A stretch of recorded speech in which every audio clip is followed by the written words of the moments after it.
Dobroveče, dobroveče. Naši putevi dubinske analize stvaralaštva se nastavljaju i ne samo stvaralaštva, nego i ljudi koji zajedno sa Kopernikom guraju ovu planetu, koji je pokreću. Gosti koje ja zovem su svestrani ljudi koji su i naučnici i umetnici i naučnici. Oni nama, psiholozima i psihijatrima, u stvari svojom svestranošću ilustruju pojmove koje mi u nauci objašnjavamo. I naravno najvažnije je da hoće da govore o sebi i o svom stvaralaštvu, da mogu, da hoće, da govore o radu i da svedoče o sebi. Da su na to spremni. Kosta, jesi li spreman? Naravno. Ti si nekako, ja tebe kad gledam kao da gledam neko dete koje je u obličju odraslog čoveka. Pa čovjek uvijek nešto zadrži i što je detinje, infantilno u njemu samom. I to je vjerovatno, mislim, sasvim i normalno da bude potpuna ličnost. Ja tebe ne predstavljam, ljudi te znaju, naravno, i znaju te kao nekoga ko je u politici, odnosno u metapolitici, da tako kažemo, oko Haškog suda, oko svi znamo čime se baviš najviše i nije potrebno to pričati. Ti si u stvari svestrani čovek koji je u stvaralaštvu dotakao mnoge domene. Znaš da mi se neki političari nude da dođu u ovu emisiju, a ja ne znam šta ću s njima, znajući unaprijed a priori koliko su dosadni ljudi. Sad da pričam onu priču, piškio je kad je bio mali, ne znam, u tom i tom uzrastu se to i to desilo, to nema nikakvog smisla. Čovjek mora da ima neko delo da bi bio zanimljiv. Na našoj javnoj sceni postoje razni ljudi koji se greškom zovu ličnosti. A u stvari to su lica, tu nema ličnosti. Ličnost je nešto drugo. U psihologiji je ličnost čovek koji je prvo stvorio jednu strukturu, koji je snažan i koji je ostavio neko delo. A neko ko čita vesti, ko je spiker, to nisu ličnosti, to su lica. Mogli bi biti, ali nisu. I potpuna zabuna važi oko toga, a mi se u stvari bavimo jakim i velikim ličnostima koji su dotakli stvaralaštvo u svom rasponu od 8 oktava. Ti si neko koga znaju po jednoj stvari, međutim ti se baviš naukom, a u stvari imaš i neke umetničke talente. Ajde ovako, kaži mi, šta ti misliš, šta si ti sublimirao u životu da bi postao vrstan pravnik? Šta je sad to trebalo da... Ti se baviš moći, vlašću, demokratijom, zloupotrebom demokratije, svedočenjem, sve ćemo to, doći ćemo dotle. Ali kaži mi ovako jednostavnim rečima, šta si ti sublimirao najviše u svom... Ja kad sam se opredeljivao šta ću da studiram, iako sam bio jako dobar matematičar i to sam mogu studirati, kolebao sam se između filozofije... To si rekao pre nego što sam te pitala, ali evo već imam podatak da ti je matematik. Između filozofije i prava. I dobrim delom sam se za pravo opredelio zbog politike. Međutim, kad sam uvidao da je smisao prava ne da bude politika, nego da ograniči politiku. Dakle, smisao je prava da ograniči vlast. I ako to pravo ne čini, onda ne valja. Dakle, taj tip rasuđivanja u pravu, koji je neophodan i vrlo osoben. I mi to zovemo topikom.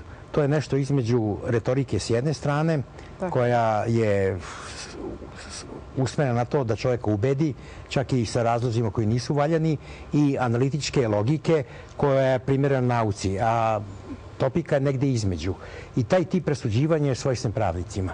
Dakle, čovjek mora da ima i nekog malo dara za to, iako to nije, ne znam, naročito složeno, da bi eventualno bio u stanju da tumači pravne norme. Dakle, mora da raspolaže sposobnošću hermeneutičkog mišljenja. I to se kod pravnika razvija. Evo sad odmah ti kažem, kod nas bi to ovako bilo. Kliničari bi rekli, odnosno psiholozi i psihijatri bi rekli, imaš verbalni faktor vrlo razvijen, to je očigledno. Znači, fluentnost reči i ideja, faktor zaključivanja, dedukcija i indukcija, odnosno analiza, sinteza, to je očigledno. Ti si sam rekao numerički, znači matematika ti je, voleo si je, dobro si je radio. To je već taj analitički deo ličnosti. Ali malo koji ljudi retko spoje analizu i sintezu. Ima dobrih analitičara, ima dobrih sintetičara, ali to spojiti je jako teško. Pa jeste, to se vidi i u mom nekom opusu. Dakle, u mom opusu prevlađuju radovi koji su analitički. I tu imam veoma mnogo radova. Međutim, kad su posredi sintetički radovi, to su moje, recimo, studije o Karlu Popperu ili studije o Johnu Locke-u ili, recimo, o Machiavelliju, tu sam knjigu nedavno objavio, to je zapravo mnogo teže. Ja to naravno radije radim, ali kako to zahteva mnogo više vremena, jel? Ne može se u toj meri postići kako su u pitanju analitički radovi. Ja mogu članak da napišem za nekoliko dana, jel? Pa da to ipak bude koliko toliko pristojno. Međutim, knjige ovog formata se pišu godinama, a neka zahteva i deceniju rada. Ajde se sad vratimo na sublimaciju. Šta si ti, zašto si ti hteo da, zašto te pravo uopšte zanimalo kad si bio mlađi, kad si hteo da studiraš? Šta je to što te zanimalo? Šta je to u toj, da li je to ta zloupotreba ljudi ili šta je to što te je teralo da ideš ka... Ja sam, kako da kažem, hteo da prodrem u prirodu i suštinu politike, misleći da to može preko prava. Dakle, politika je ipak moć stvaranja i to stvaranje istorije. Tako je, da. To i politika stvara. Nije politika da čovjek bude na položaju pa da imaš sekretarice, ne znam, stan, kola i tako dalje. Za neko i to, ali mi ne govorimo o tom aspektu. To je za ove prizemne ljude koji i ne znaju zapravo šta je priroda. Politika je stvaranje istorijskih tvorevina. Stvaranje države, preuređenje države, reformisanje države, uvećanje države, donošenje nečega... Zašto je tebe kao jednu individu, kao jedno zrno prašine u vasioni, zašto je tebe zanimalo stvaranje istorije? Šta si ti video? Jesi li kao dete imao neki... Sam kažeš da si bio introvertno dete, povučeno, stidljivo. Čime si hteo to da probiješ? Ti si direktno iz te introvertnosti sad ušao u kosmos. Ja sam dosta rano razabrao da zapravo je politika savremena sudbina. To je jednom prilikom Napoleon rekao Goetheu, da je politika fatalité moderne, za razliku od Moire, koja je bila sudbina u antičko doba.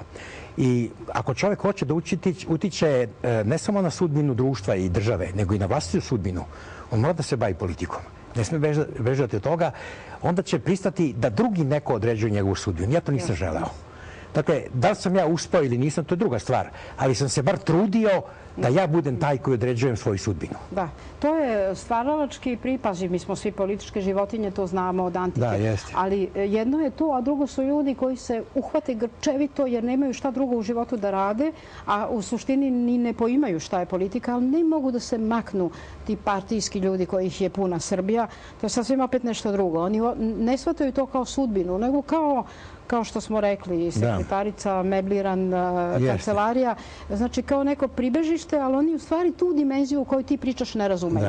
Oni politiku doživljavaju kao statusnu stvar. Kao statusnu stvar. A ti si ušao, u stvari, ti si ušao u jednu vremensku perspektivu, prošlost, sadašnjost, budućnost, stvaranje istorije. To znači ti si tada već imao tu temporalnu dimenziju, čovjek je smrtan, znači treba nešto raditi što se tiče naše kolektivne sudbine. Kakav si bio kao dete? Si bio mnogo povučen ili onako srednje? Ti si, pazi, tebe sad čovjek kad gleda, ti si vrlo ekstrovertan. Ti si vrlo ekstrovertan, vrlo dobro komuniciraš, socijalan si. Pa to se nauči. To se nauči. To se nauči ako se uči. I ako se radi na to. A ne samo nauči. Mora da se uradi jedan put sublimacije, da se od stidljivog deteta pređe u neko ko je dominantan. Pa, to je zbog toga što sam imao uspeha, jel? Bio sam među najboljim đacima u gimnaziji i tako dalje. Svi su mi predmeti manje išli od ruku, od crtanja do matematike. Crtao si dobro. Jeste, dobro sam crtao. Možda nisam imao stvaralačkog dara koji je nastavnica u gimnaziji tek primetila. Ja sam jako dobro preslikavao, recimo onu sposobnost koju ima arhitekte, da dobro izložim perspektivu, da savršeno precrtam i tako dalje, a možda nisam unosio dovoljno dušu. To je moja profesorka očekivala. Rekao si mi da si crtao i levom i desnom rukom. Ne, samo desnom, ali potom tako sam mogao da radim levom rukom. Jeste, tako, mislim, moj brat je bio levak, a ja sam malo imao sklonosti ka levaštvu. Iako sam većinu stvari radio desnom i dobro sam pisao, za razliku od mog pokojnog brata. Ali mi je leva ruka isto podjednako snažna i vešta kao i desna. Kako se snalaziš u prostoru? Sad si govorio o perspektivi, o geometrijskoj intuiciji. To bi trebalo da... Pa u vojsci sam bio topograf. Dakle, to je zanimanje, snalaženje u prostoru. Znači sad bismo mi rekli verbalni faktor, numerički, spacijalni, sve imaš od toga. Sve imaš, opšta inteligencija, to ne treba sad ni da pominjemo, jasno je kod tebe, ali govorimo o ovim posebnim talentima koje si ti imao, bavio si se crtanjem, znači sad već jedna dimenzija kompletne ličnosti izlazi na površinu, a ti si sudbinu vezao za taj pravnički moment odbrane, dokazivanja, retorike, razmišljanja, analitičkog i naravno, ali vidi zašto ja sad idem od plitkog pa sve dublje. ti si zanimljiv jer ti si čovek iz metapolitike. Nikad se nisi grčevito hvatao za vlast, niti si hteo da u nju uđeš. Mi ćemo reći šta je u tom psihološkom i psihoseksualnom smislu vlast. To je vrlo bitno. A ti nisi u to nikad želeo da uđeš. Ti si stalno negde na obodima bio i ostajao si kao čovek koji zapravo ima mnogo više uticaja nego oni koji su direktno na lutke na koncu. Mislim, kad je u pitanju ulazak u vlast, nije to da sam ja u načelu bio savršeno protiv toga, nego se prosto nije ukazala prilika. Naime, ja lično mislim da čovjek može imati samo jedan veliki motiv da uđe u vlast i da je vrši, a to je zapravo besmrtna slava. Tacit jednom prilikom analima rekao da onaj koji ne zna za slavu, ne zna za vrednosti. Dakle, ima smisla ući u politiku ako čovjek može ostaviti nešto iza sebe. Dakle, recimo, napravi neku novu državu ili preuredi državu ili odbrani državu, a ne da je upropasti. Ako se takva prilika ne pruža, onda je bolje da čovjek bude u opoziciji, pa da bude bar kritičar i tako dalje, ili da piše o državi i politici. Ja mislim da si ti svesno, a ne, rekao si, nije se ukazala prilika. Ipak mi se čini da ti nisi hteo. U prilike se ne ukazuju, nego ih ti stvaraš. Kad uđeš u tu takvu politiku, onda ti praviš tu sudbinu. Ali meni se čini da si ti ipak hteo da budeš posmatrač. Ne posmatrač pasivan, nego i tekako jak uticaj da vršiš, ali da ipak budeš iz te pozicije spolja, što je jača pozicija. Jer mi u psihologiji znamo vlast je isključivo referentna. Psihološka vlast je jedina prava vlast i intelektualna. Sve drugo su derivati. Čovjek vlada jedino psihološki i intelektualno, odnosno umom, mozgom, kako hoćemo. Sve drugo su derivati. Ti si se ipak svesno, čini mi se, ili podsvesno, svejedno, opredelio za tu ulogu, a ne onu gde bi te neko povlačio i gde bi morao da odradiš nešto. Jer ipak je to stvaranje sudbine, to nama deluje kao stvaranje sudbine. Ti uđeš u jedan vihor i onda te nosi ta voda, a to nisi hteo. Da, pa evo, ja sam pisao povodom Machiavellija. On kaže na jednom mestu, da su pisali o državi oni koji nisu bili u stanju da upravljaju državom ili da stvaraju državu. I to navodi kao primjer Platona i neke druge velike pisce koji su mnogo veći od bilo koga ko je upravljao državom. Sve možda, recimo, Perikla ili, šta ja znam, nekog drugog Temistokla ili nekog drugog velikog državnika. Međutim, i sam Machiavelli nije imao uspeha kao praktičan političar. On je neko vreme bio tako političar, odnosno državnik nižega ranga, šef jednog važnog komiteta za spoljne poslove i bezbednost, a onda kad je njegov patron pao sa vlasti posle provale Francuza u severnu Italiju, on je čak bio podvrgnut mučenju. I onda je drugom prilikom rekao da oni koji nisu bili u stanju da upravljaju državom, počeli su da pišu o državi i to se upravo njemu desilo. I to se dešava i tebi, jer ti pričajući o Machiavelliju pričaš o sebi. Meni je zato to i važno, jer ja ne moram da te pitam, ti u stvari govoriš o sebi. On mi je mnogo ležao, što bi rekli. Naravno, pa to je jasno stvari. Odmah se vidi da ti o sebi govoriš, ali to je nevažno, možeš i kroz treći lik. Tako je najbolje i čovjek je najbolje i govori o sebi kroz neki drugi lik, ako može, ako je toga svestan. I nauka i umetnost su u tebi spojeni na neki način, ali je ovde prevagnulo, možda nisi ni imao vremena da neke druge stvari... Kad je u pitanju umetnost, to se vidi u negovanju stila. Jer pored toga što čovjek mora biti savršeno jasan u analizama, dobro bi bilo da svako i lepo piše, jer to ostavlja bolji utisak i duže traje. Dakle, mi se trudimo koliko god možemo da dobro ovladamo jezikom kojim pišemo, srpskim jezikom, pa da to bude lepo sročeno. Da sam ja u tome uspeo, to drugi treba da procenjuju. Ali kad su u pitanju ovi važniji radovi, kao recimo taj rad o Machiavelliju ili, ne znam, rad o vladavini prava i tako dalje, ja pretpostavljam da ipak to pisalo koliko toliko dopadljivim stilom.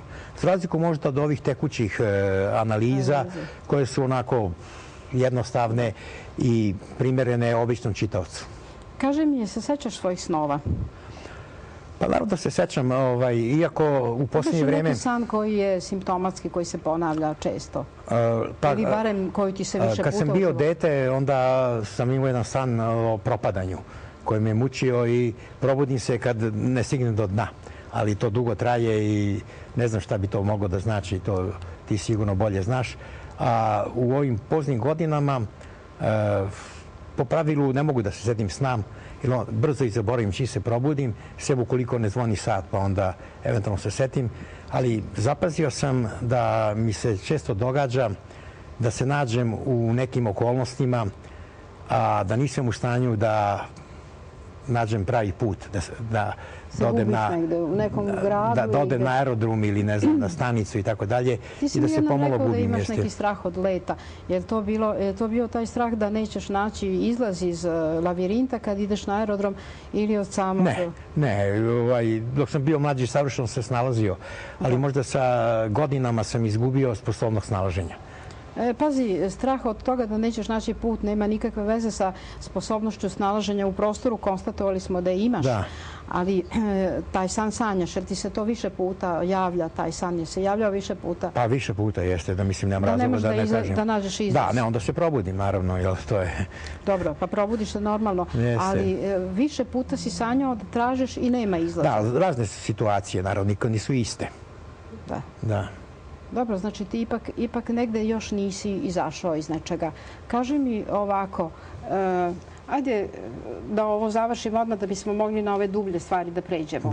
Ajde sad opusti se i samo pričaj šta vidiš ovde. To sam pitala svakoga, nema razloga da tebe ne... Mene to posjeća na jednu od onih užasnih figura koje se pojavljaju u ovim naučno-fantastičnim filmovima.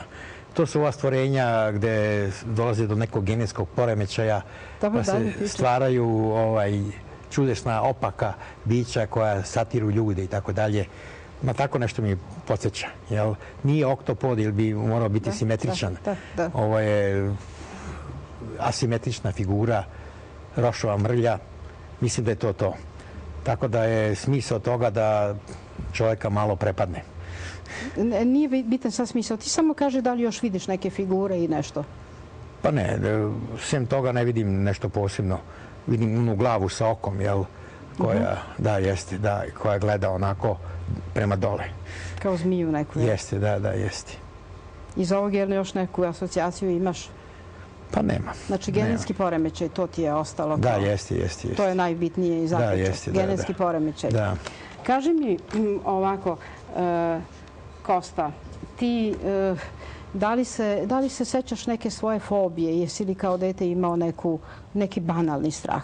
Ja sam uvek govorila ovde 4. vek Nemesije, već daje klasifikaciju oknos, aidos, katapleksis, ekspleksis, agonija, fobos. Današnja psihijatrija je to razradila, ali nije bitno poremetila podelu koju je dao Nemesije u delu o čovjekovoj prirodi.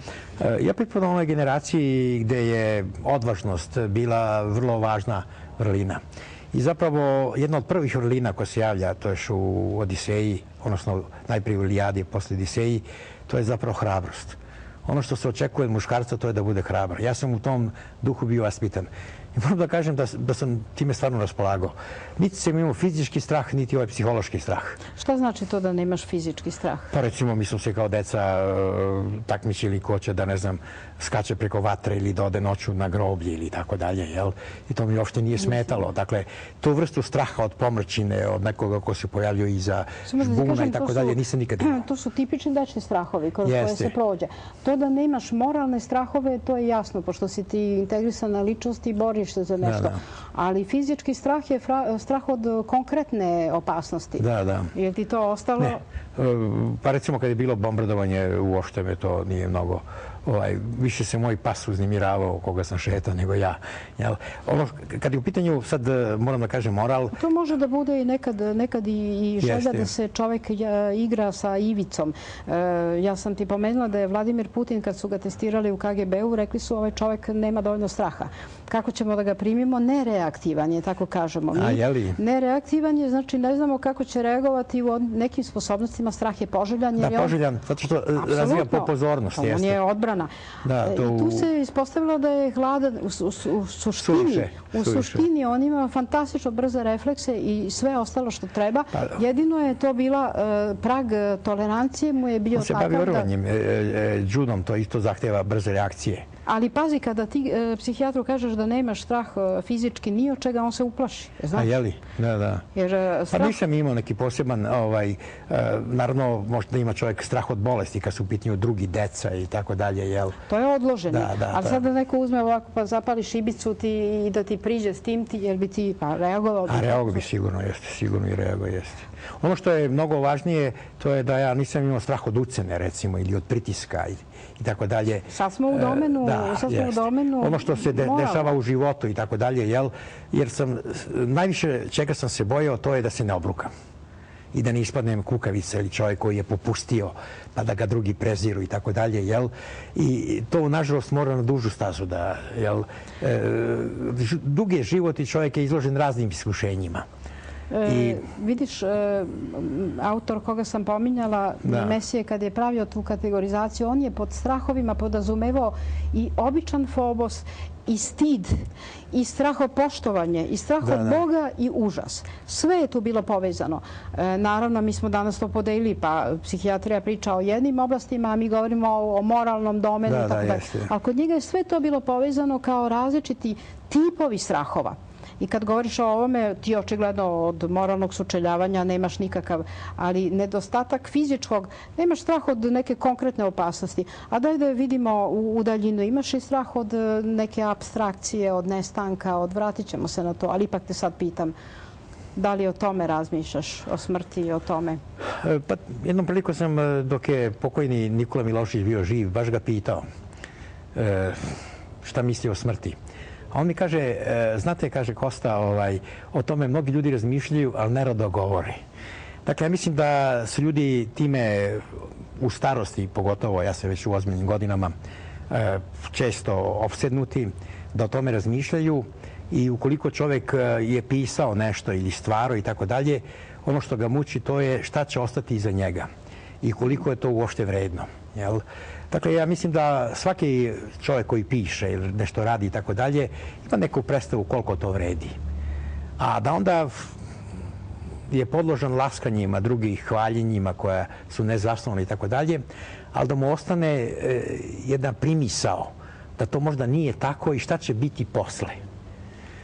Recimo, Milutin Stanisavac, on je bio urednik jedne knjige gde je objavljen razgovor sa Krležom, kao što je Eckermann sa Goetheom. Nije naravno bilo primjereno da bude isto. I kad je Krleža došao ovde, prvo što ga je pitao, da li će mene čitati posle moje smrti? I to je teško pitanje, ja se bojim da ga sad manje čitaju, ako ga uopšte čitaju posle njegove smrti. Pitanje je koliko je zanimljiv sada. Pogotovo zbog onoga što je bio. Sad mi ćemo se vratiti u tu projekciju u budućnost, ali to je bilo usput. Neke klasične fobije nemaš neke otpore od, ne znam, najbanalnijih situacija životnih, to ti nije problem, naročito ne sada. Ajde sad prelazimo na taj psihopatološki deo. Ti si sebe opisao kao introvertno dete i kao neko ko je zapravo dosta si ti radio na sebi da bi iz tog stidljivog introvertnog deteta bio ovo što si danas. Znači čovek koji je nesumnjivo vrhunska socijalna inteligencija, apstraktna, ubedljiv, dobar retoričar, čak i kozer ako hoćeš i još sačuvao tu detinju crtu. Ti si izašao iz jednog ćoška, tamnog i ušao si na scenu i na njoj se odlično snalaziš.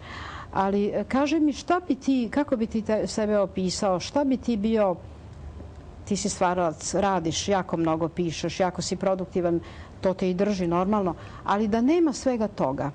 Mi svi imamo ono što se zove premorbidna struktura ličnosti. Znaš, neko je melanholik, neko je sklon paranoji, neko je nekom rascepu sklon, schizoidna ličnost. I kad ne bi stvarao, to bi negde otišlo u neku patologiju. Ali naravno, ne dođe nikad do toga, jer stvaraoci su jedini koji se drže na žici. Kako bi ti sebe video u tom nekom svetu psihopatološkom? Šta si ti? Šta bi ti? Kako bi ti sebe? Dovoljno znaš, ti si lekarsko dete, dovoljno znaš i o tim pojmovima. Kako bi sebe opisao? Pa to je vrlo teško. Melanholik nisi? Nisam melanholik.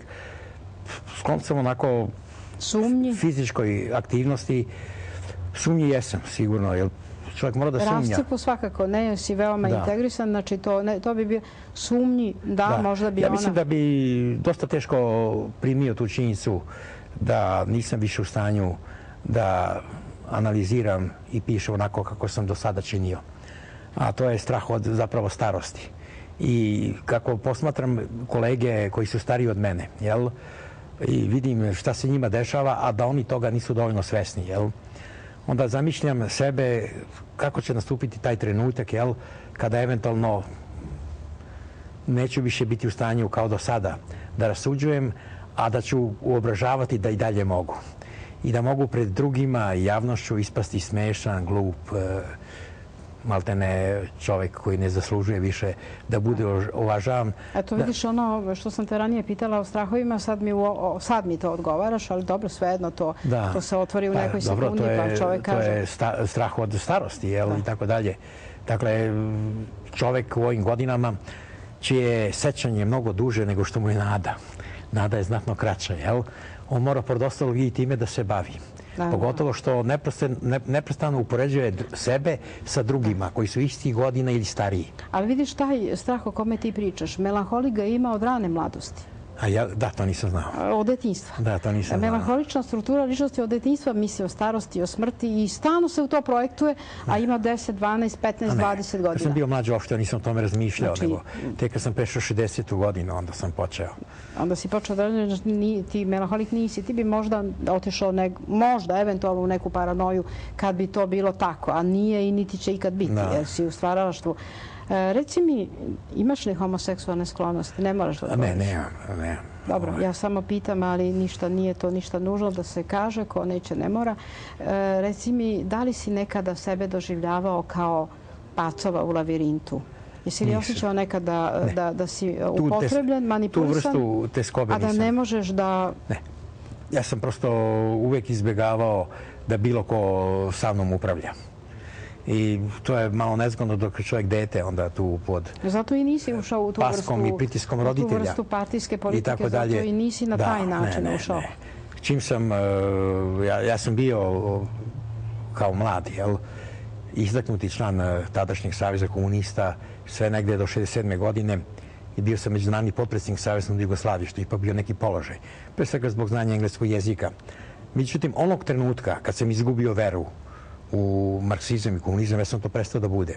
I ja sam već negdje od 70. godina bio liberal, među prvim liberalima u Srbiji, u vreme kad to niko nije bio. Sad se svi kao takvi hvale, ali to je bilo retko. Ne falsifikuješ svoju prošlost, to se vidi. Reci mi, kad bi te neko pozvao, možda si čuo, postoji neka emisija Veliki brat, jesi čuo o tome nešto? Jesam. Kad bi te neko pozvao tamo, je bi pristao da ideš? Ne bi pristao. Kaže zašto? Pa ne, mislim da je... Ne sad zato što si ti profesor i što si... Kaže ljudski zašto ne bi. To deluje odurno, kako da kažem.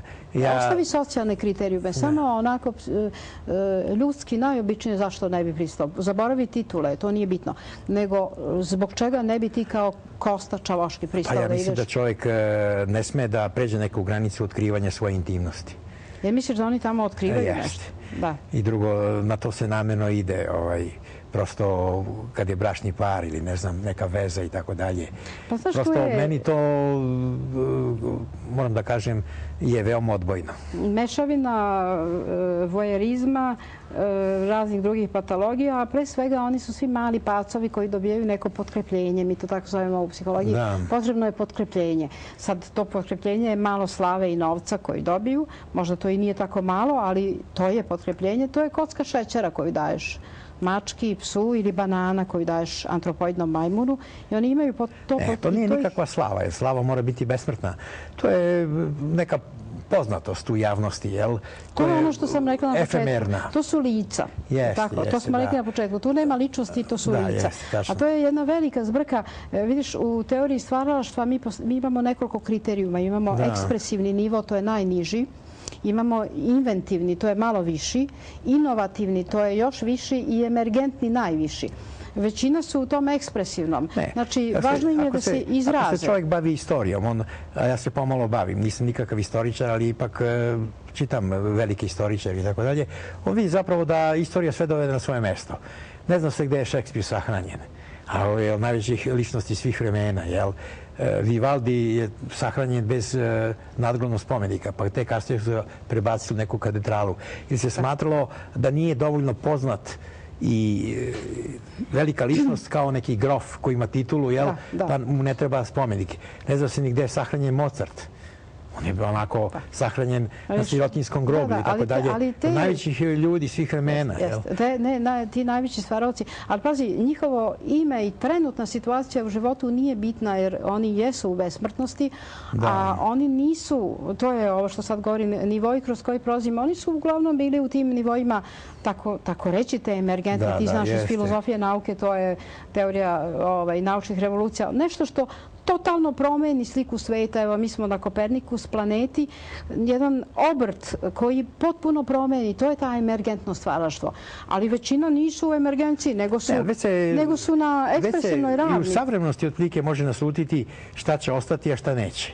Ja sam recimo bio nekih 18-19 godina na Pravnom fakultetu u Beogradu. Bio sam i pre toga, ali sam bio izbačen, pa sam 15 godina bio u nekim institutima. Kad sam se vratio, zatekao sam jednu generaciju od kojih 80% su bili neki stručnjaci za samoupravljanje. Društvenu svojinu, ONO i DSZ, opšte narodnu odbranu i društvenu samozaštitu, pisali članke, knjige, šta sve nisu. Danas nijedan od njih ne sme da kaže da je bio stručnjak za samoupravljanje. Ima ih koji smeju, ali interesantno zašto većina neće. Neće. Zašto falsifikuju? Da, zato što to danas nije pohvalno. Evo, ti si rekao da si bio član Saveza komunista, ništa ti ne smeta. Znači, ti nemaš konflikt sa sobom. Ti si verovatno... Ja sam u to verovao i kad sam prestao da verujem, ja sam to prestao da budem. Dakle, nije posledi bilo koristoljublje. Onda kada je neiskren motiv i kad nije došlo do te autonomizacije, kad je motiv potpuno lažan, kad osoba to prikriva na jedan loš način, onda se kasnije toga stidi. Ja sam čak i analizirao sebe i shvatio sam šta je bilo posredi. Dakle, ja sam živio u vremenu, ti si nešto mlađa, znatno mlađa od mene, u vremenu kad je bio strahoviti jaz između propagande i stvarnosti. I propaganda je bila toliko ubedljiva da su mladi ljudi, a ne samo mladi, poverovali da je propaganda i stvarnost. I bilo je vrlo teško razabrati da su to obmane i laži. Onog trenutka sam to razabrao. Ja sam recimo kao studentski čelnik radio u zgradi CK. I tada sam vidio da se pored ostalog i po nameštaju, veličini kancelarije, broju prozora i tako dalje, razlikuje nivo funkcionera tadašnjih. I vidio sam da je to ne radnička partija, nego jedna feudalna struktura. To i danas vidiš na drugi način. Jeste. Tačno se znalo kad ko može da ide na drione, kad ko može da lovi, koliko da ulovi i tako dalje. Bili su čak i pravilnici. Sada dolazimo dotle. Sad idemo u onu materiju koja je nama jako bitna, a ti si tu možda najinteresantniji da ilustruješ, psihoseksualni motiv za vlast. Nećemo pričati o toj filozofiji vlasti i tako dalje, o tome dovoljno znamo. Ti si izvanredno pisao o zloupotrebama demokratije. U antici je sve to rešeno, je li tako? Mi se danas to ponavljamo. Manje više je sve definisano tada bilo. Hajde sad na ovaj moment.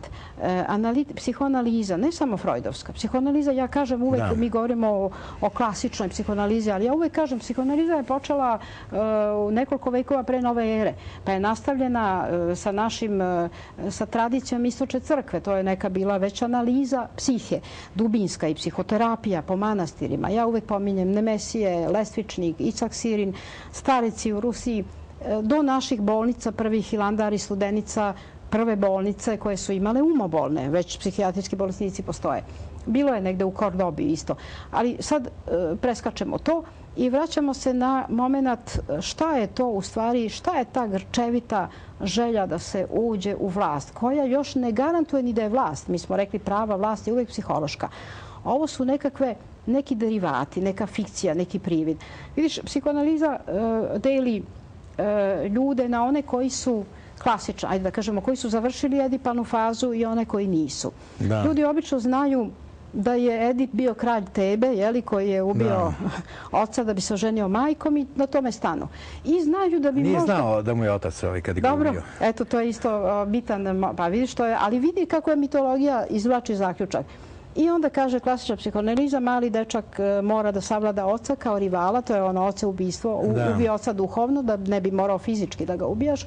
Devojčica mora majku da introjektuje, da se s njom pomiri, da bi izrasla u normalnu osobu, dečak oca. Ako se to ne desi, ostanu nezrele ličnosti. Ili kako bi rekao, ajde sad, zašto da ne, i Freud, ostanu u ravni nezrele seksualnosti. I onda oni razlikuju oralni stadijum nezrele, pa analni stadijum, pa falusni, pa onda ima period latencije, tu se ništa ne dešava, i genitalni u pubertetu koji jedini zrela ličnost dostiže genitalni stadijum. To je taj libido, ta seksualna energija. Čovjek može ostati fiksiran na nekom ranijem uzrastu. Do 6. godine se razrešava edipalni konflikt ili se nikad ne razrešava. I sad nama to deluje kao neka teorija jako daleka, ali u svakodnevnom životu vidimo izvanredno opisuje određene tipove ponašanja. Šta je sad posljedica nerešenog edipalnog kompleksa? Sve perverzije koje iz toga slede, i sad dolazimo brzo do vlasti, sve perverzije, znači one najklasičnije, sadizam, mazohizam, vojerizam, nekrofilija, zoofilija, pedofilija i tako dalje. To su sve nezrele seksualnosti, osoba tu negde fiksirana.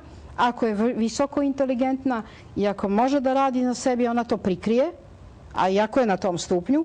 A ako ne prikrije, ako nije niska inteligencija, to se vidi. Epileptoidni psihopata će ubijati decu, daviti decu, ubijati ljude i tako dalje. I sad šta je to, vraćamo se na vlast, šta je to tipično za tu želju da se vlada, koja može biti fiktivna i može biti stvarna. Mi možemo zaista vladati ljudima. Ti vladaš ljudima.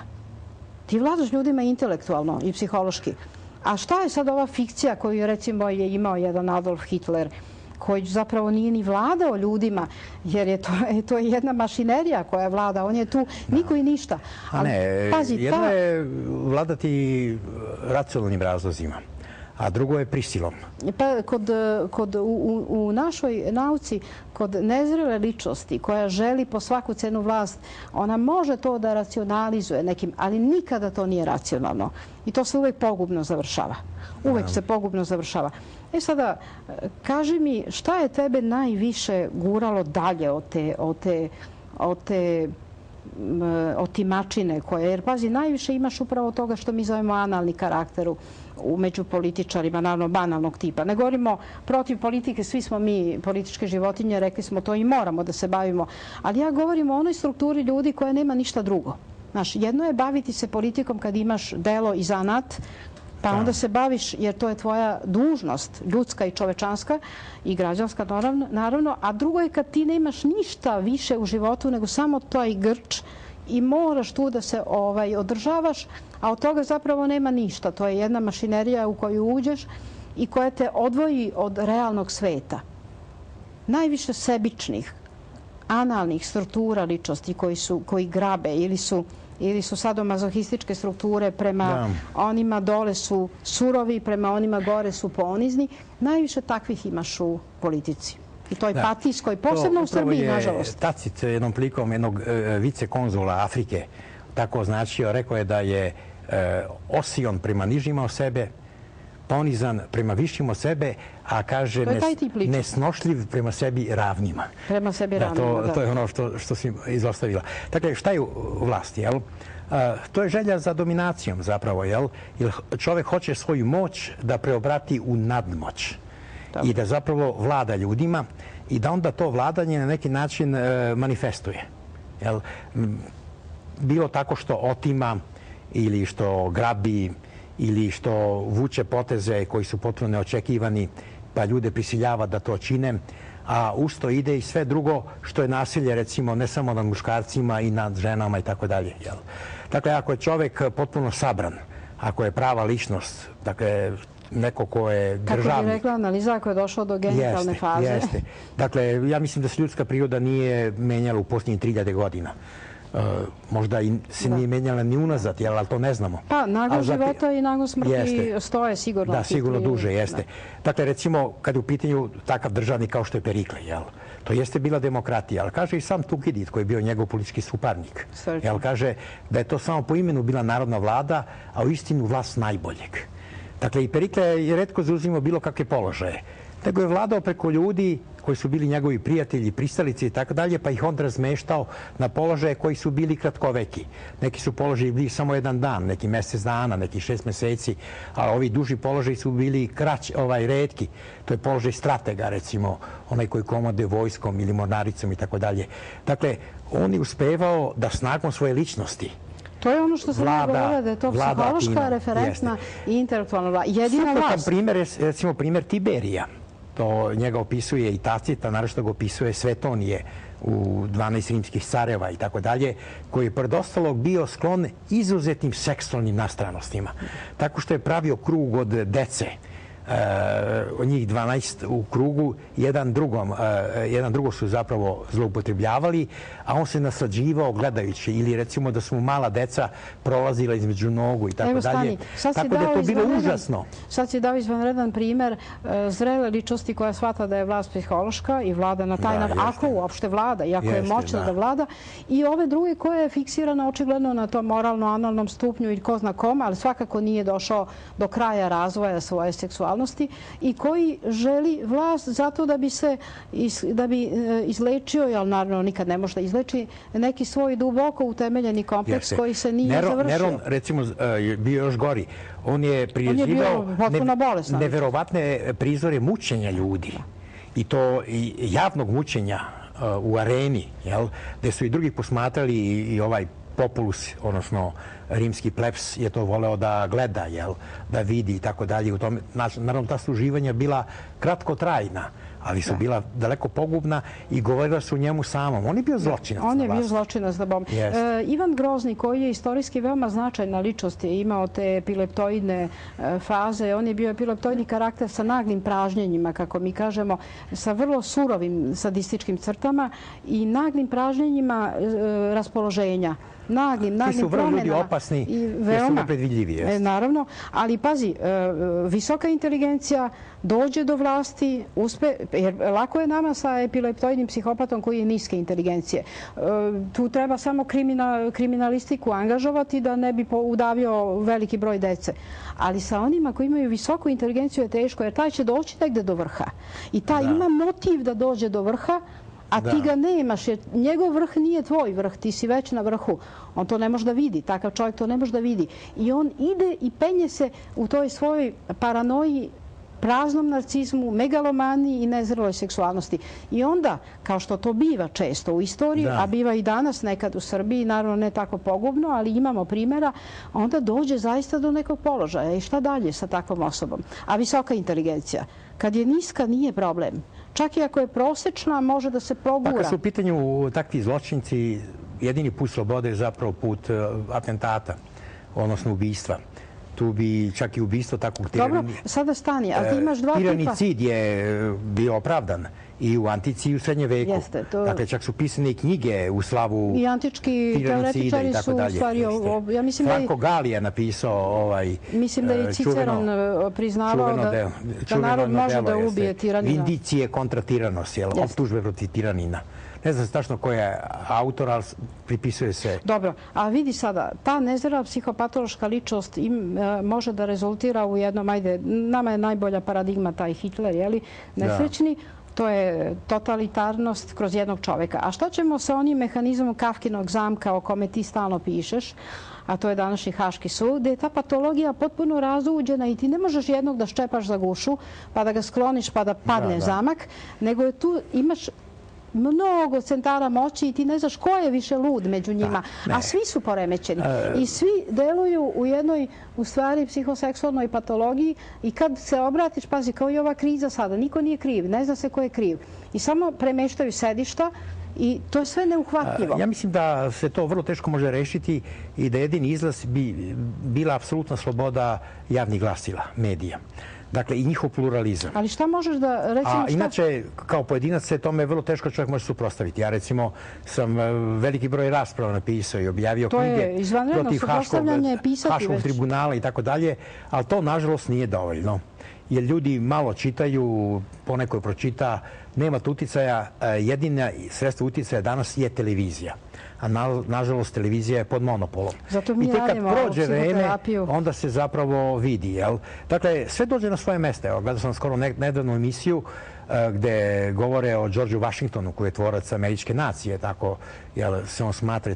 I sad, pored ostalog, kaže taj pripovedač, a dosta je to umno zapazio, da on ima veliki strah o tome kakav će biti posle svoje smrti i na koji će način biti besmrćen. To je jedan Sad opet pričaš o sebi. Da, ne. I pored ostalog, zbog toga je ostavio testament kojim je naložio da se njegovi robovi oslobode posle smrti njegove žene, koja je bila udovica, pa se on s njom oženio, bila vrlo bogata. Dakle, on je znao već tada da je ropstvo jedna nečasna, sramna, surova, neopravdana, u svakom slučaju jedna izopačena ustanova. A kako je on bio robovlasnik i kako je dozvolio da se očuva ropstvo u američkom ustavu iz 1787. godine, on je hteo da puće neki potez da sa sebe spere tu ljagu. Nije to dovoljno učinio, ali je bio svestan ljage koja je na njemu. Da, da.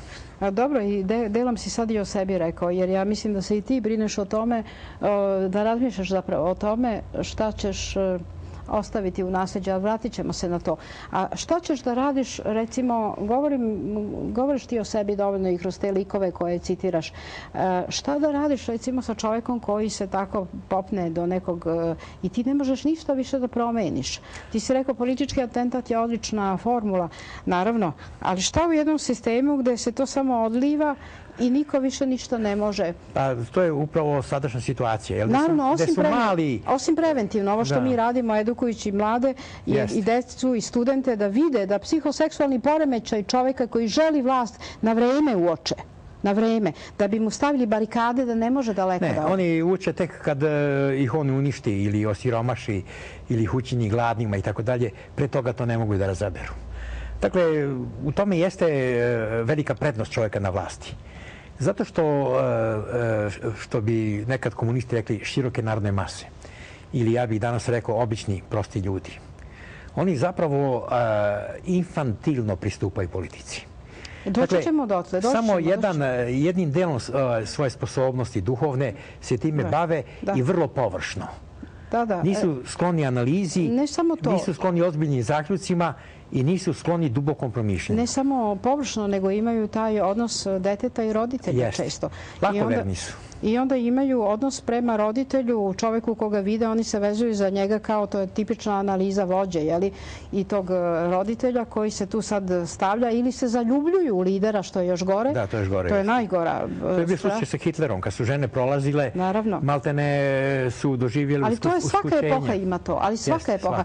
Pazi, tu nigde nemaš napretka ako gledamo tako ljudskog duha. Svaka epoha, najmodernija i arhajska, ima taj fenomen patološki zaljubljivanja u lidera, koji je često taj lider i sam psihoseksualno nezrela ličnost i onda emanacija onoga što daje jeste volite me. Da, to je slučaj bio sa Hitlerom koji ima problema te vrste. Ne samo sa njim, nego sa mnogim vođama. To je prosto jedan odnos. Wilhelm Reich to jako lepo analizira i ne samo on, naravno, ali na taj način analize.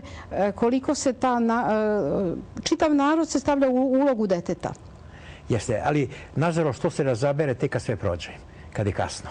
Ne, u našoj struci se to vidi odmah. Vidi se odmah, ali vidi mali broj ljudi i ti koji vide nemaju tu moć ubeđivanja da ubede druge da je to tako, jel? Ti si od toga, ti si sam recimo, ti nisi ni psiholog ni psihijatar, ali eto kroz tvoje stvaralaštvo ti si sam to sve očigledno video, dijagnostifikovao, shvatio. To se odmah vidi zapravo, jeste. Također mi u Srbiji imamo razne schizoidne likove, pocepane ličnosti koje idu u politiku, a faktički u toj ti si u metapolitici, a u ovoj partijskoj, banalnoj, dnevnoj imaš jako malo ljudi koji imaju neko stvaračko delo. Oni su zamenili to politikom, a to je baš protivno antičkoj koncepciji, jer oni trebali da budu ostvarene ličnosti pa da se bave i politikom. A ne, njima je politika sve. Čovjek postane ministar, prvo promeni namještaj u svom kabinetu, dovede neku mlađu sekretaricu, nosi lepa odela. Dobro to, dalje. ali pazi... Ovo se vidi o čemu se radi. To nije čovjek koji ozbiljno prilazi poslu. Ali da on ima napisanu knjigu, sagrađen most, naslikanu sliku i tako dalje, pa da ode u te banalne vode, onda još i tako, jel? Ali on nema ništa. Nema ništa. Sve se vrti oko te megalomanije, uhvati se za to kao za jedan najveći deo života i ceo libido ode u tu prazninu koja je čista fikcija. Jeste, ali bude kasnije veoma surovo. Kako ja imam relativno dug život, jel? I dugo pamćenje, kao što sam rekao, kratku nadu. Ja se sjećam mnogih koji su bili vrlo moćni. A nada ti je vjerojatno... Ne mora biti kratka. Ti se projektuješ i u ono što će biti posle. Ja pamtim mnoge ljude koji su umrli potpuno zaboravljeni. Jedan od ljudi koji sam ja poznavao bio je recimo profesor, tada je bio docent Tihomir Vaškalić, sa kojim sam zajedno negde od 61. do 63. godine bio u Univerzitetskom komitetu. On je bio predsjednik i loži komisije, ja sekretar. Ja naravno posle sam postao disident, a on je 12 godina, ja mislim, 10-12 godina, bio prvi čovek Centralnog komiteta Saveza komunista Srbije. To je vrlo važan i ugledan položaj. Kada je umro, vidio sam čitulju. Njegovi nisu smeli da napišu šta je on bio, nego kaže, zauzimao važne državne i političke položaje. Rekli su funkcije. Dakle, u to vreme je bilo sramota reći da je čovjek bio član CK ili predsjednik CK, ali to je kao kad bi sad čovjek rekao, znate, ja sam bio član ove ili one mafije. Tako to danas zvuči. Kao što će možda za 20 godina, jel, zvučati da si bio ovoj ili onoj vladi, jel? Da. Jesi ti kažeš nečega iz tvoje prošlosti? Jer ima nešto ti je ostalo da nisi očistio? Ti nisi prolazio golim otokom pa da te fali još ta jedna knjiga? Kad je u pitanju moja javna delatnost, tu ne bih rekao da mogu sebi mnogo što da prebacujem. Može biti da u ovoj drugoj privatnoj sferi bi to mogao, ali o tome naravno čovjek nerado govori. Dobro, ti si ostvaren čovjek, imaš porodicu, živiš jednim relativno normalnim životom, ništa nisi zapostavio, nemaš nikakvo zastranjenje. Dobro, to treba i njih pitati, ne samo onoga koji je... Ja ne moram nikoga da pitam. To je moj zaključak. Kaži mi, kada analiziraš ove strukture kao što su, pogledaj, to je sve jedno brdo udžbeničko patologije, uzmi lik recimo jednog Kušnera, Clintona, ne znam, Solane. To su sve ljudi potpuno upravo na tim stadijumima nezrelog libida, zaustavljeni, kako bismo mi kazali, koji čine veliko zlo. Kod Clintona se to i vidjelo, znate. To se vidjelo, pa zato on je najbanalniji primjer. On čak nema ni toliko inteligencije da je to mogao malo finije da sublimira. A ovi drugi imaju. Kušner je dosta inteligentan. Vidi se koliko se bedno snalazio kad su ga ispitivali onako i kad je morao da svedoči o toj njegovoj vezi, jeste da je zapravo bio smešan i onako čak je bio za žaljenje kako se nije snalazio. Pa uvijek su takvi ljudi za žaljenje kad dođu u situaciju da... Ja sam to posmatrao, dakle, ono sam mogao da uočim, pored njega neko sa strane je stajao. I kako je bila visoka katedra, jel, on se vidio samo ovoliko, jel, nekomu je ispod tog nivoa, jel, dodavao odgovore i on je gledao šta piše, vjerojatno je pisao štampanim slovima i tako je odgovarao na pitanja u Senatu, jel, što je zaista bilo bedno. Dakle, on nije mogao svojom glavom da promisli kako će da odgovori, neko ko je bio pravnik ili advokat mu je dodavao odgovore da bi manje bio izložen, ono što mi pravnici kažemo, samo optuživanju. A inače je bilo zaista bedno. To je primjer osobe koja je na jako niskom nivou, ali eto, dogurao se do nekog položaja. Jeste bio predsjednik, jeste i sad njegova žena isto. Strašno je da ovo vreme može takve ljude da popne tako visoko. Mi opet imamo ovdje u Srbiji... To je problem, ja mislim da je to problem demokratije. Da, i ja isto mislim da je problem demokratije i ti si to lepo, ti si to odlično analizirao, ali ti si to analizirao, da, kako naći te zloupotrebe i dobro ih iskoristiti, jer te demokratije nema na zapadu gde... Problem demokratije je druge vrste, ja sam se time bavio, na tome sam doktorirao 1973. godine. Problem je demokratije u tome što običan svet nema dovoljno razboritosti, a naročito nema političke mudrosti za donošenje valjanih odluka. I onda, ukoliko nema nekih jakih ličnosti koje mogu biti državnici, demosom, dakle prostim narodom, vladaju demagozi koji su vešti u obrlačivanju i tako dalje, a inače su bezvredni, mali i pogani ljudi. Ali to je opet psihologija mase, jer ti to na individualnoj ne možeš da sprovedeš, a masa ima svoju psihologiju. Čovjek može biti vrlo razborit kad je pojedinac, a kad se nađe u masi, njegova intelektualna aktivnost se smanjuje. Jeste. Ne samo to, nego on čak i mora da se prilagođava. Dakle, on ne sme govoriti jednim jezikom koji je nerazumljiv. I drugo, kad se predstavlja pred prostim svetom, on mora da se trudi da bude samo nešto malo iznad njih.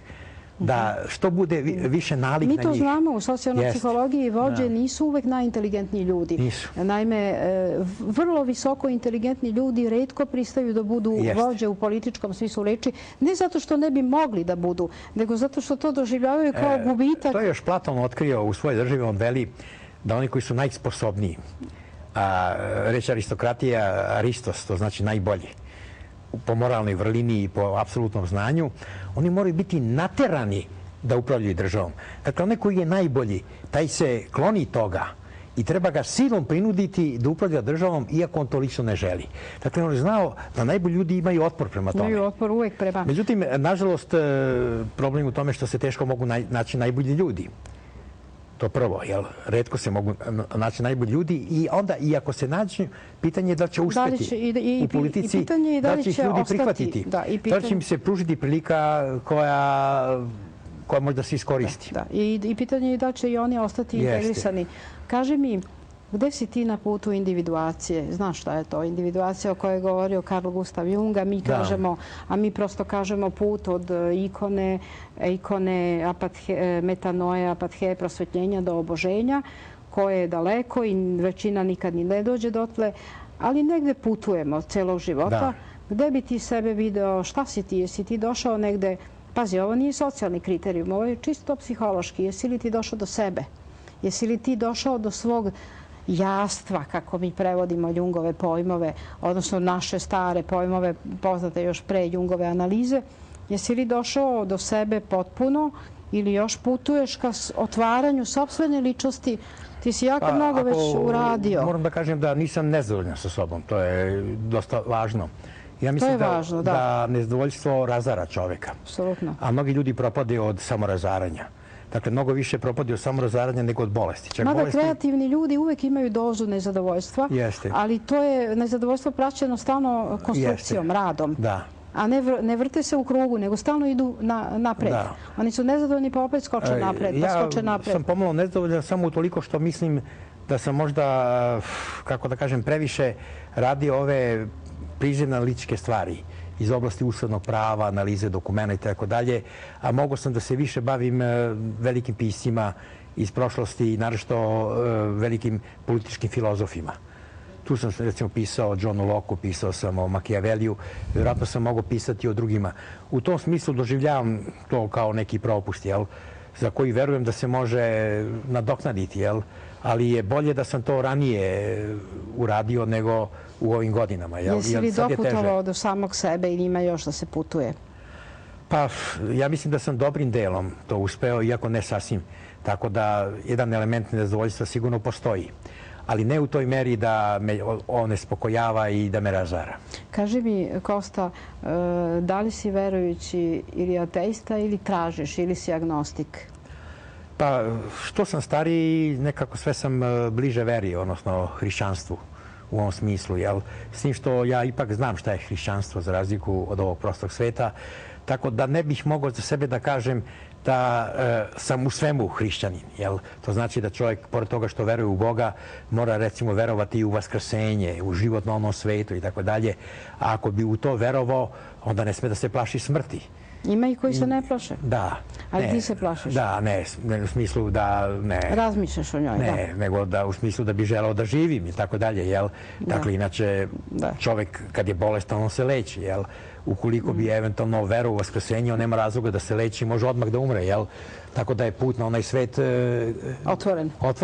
S druge strane, dug život, to je isto važno, kad je u pitanju hrišćanstvo, dug život ima taj problem što čovjek umire sa više grehova, pa je teži put spasenja. Ako umre mlad, onda je taj put u raj mnogo kraće i brži, ako čovjek u to istinski veruje. Ja lično mislim da većina ljudi koji su danas hrišćani, bar ovde u Srbiji i tako dalje, više tu veru u Boga doživljava kao jednu vrstu kulturno-istorijskog obrasca zapravo. Ili polupaganski veru.